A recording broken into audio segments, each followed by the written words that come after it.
my life were drawn to doctors.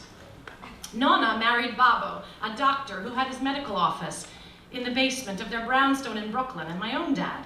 He's an orthopedic surgeon. Literally, our house was non-stop medical jokes. Do you want to hear one? Yes. Oh, my shrink finally laughed. Finally.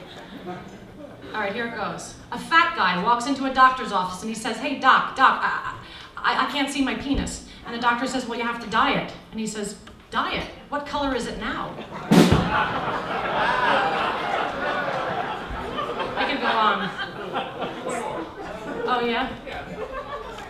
My Aunt Nancy, how she met my uncle.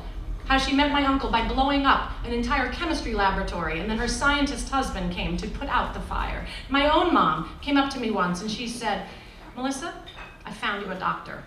I was 18 and I was on the road in Les Mis, and she had a friend who had a son who was in medical school, and I absolutely have no idea what the provocation was, but I do remember the date. You know this story. I remember the date, and he, that's not the doctor, by the way, or the person, and he said to me, "Well, you have above average sized childbearing hips."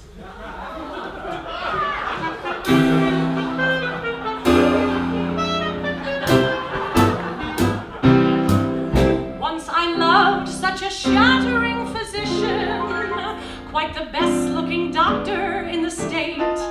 He looked after my physical condition, and his bedside manner was great.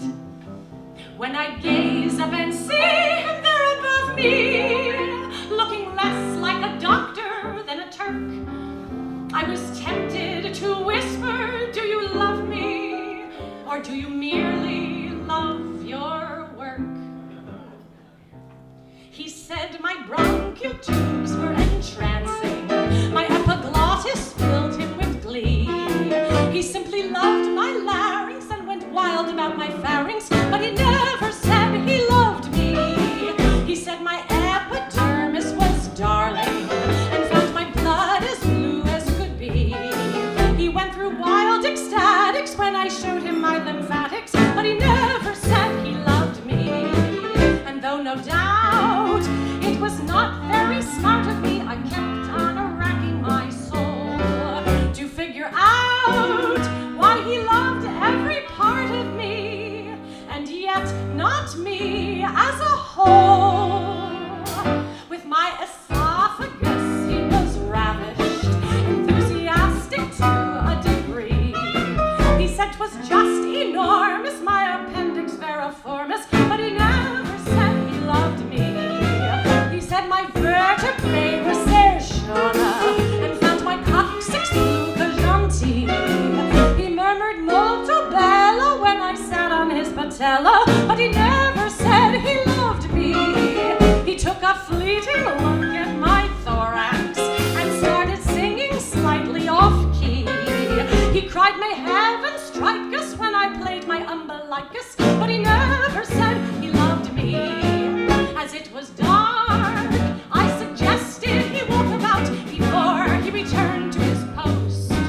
Once in the park, I induced him to talk about the thing I wanted the most.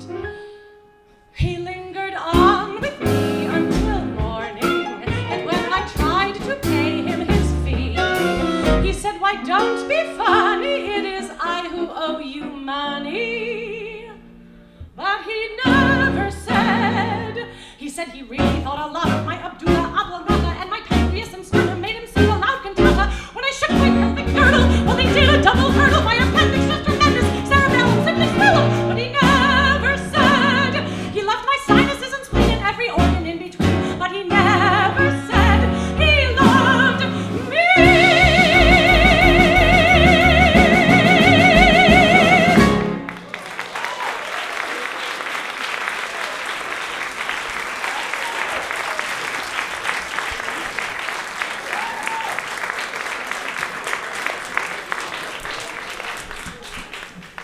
Nice job over there, Ted Firth. You have a nice quayside manner.